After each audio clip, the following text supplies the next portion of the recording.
தற்போதுள்ள கோலி தலைமையிலான இந்திய அணி 90களில் இருந்த அணியை விட சிறப்பாக செயல்படுகின்றன என இலங்கையின் முன்னாள் கேப்டனும் ஆல்ரவுண்டருமான அரவிந்த் டி சில்வா தெரிவித்துள்ளார்.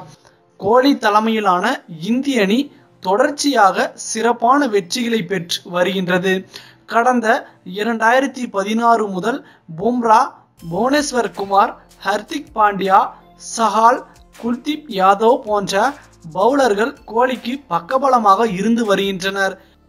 எப்பொழுது வேகப்பந்து வீச்சாளர்கள் விக்கெட் எடுக்க திணறுகின்றனரோ அப்போது ஸ்பின் பவுலர்கள் சிறப்பாக செயல்பட்டு அணிக்கு வலு சேர்க்கின்றனர்.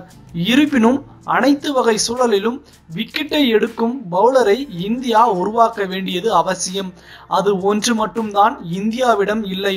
மற்றபடி தற்போதுள்ள இந்திய அணி 90களில் இருந்த இந்திய அணியை விட மிகச்சிறந்த வீரர்களை கொண்டுள்ளது என கூறியுள்ளார். இலங்கையில் சீராக எப்போதும் சிறப்பாக விளையாடக்கூடிய வீரர்கள் இல்லை. கோலி போன்ற சிறந்த வீரரும் கேப்டனும் உருவாக்குவது இலங்கைக்கு அவசியமான ஒன்று என அரவிந்த் டி சில்வா தெரிவித்துள்ளார். மேலும் இது போன்ற சுவாரஸ்யமான செய்திகளை உடனுக்குடன் தெரிந்து கொள்ள தமிழ் சேரி சேனலை சப்ஸ்கிரைப் பண்ணுங்க. மறக்காம பெல் ஐக்கானை கிளிக் பண்ணுங்க.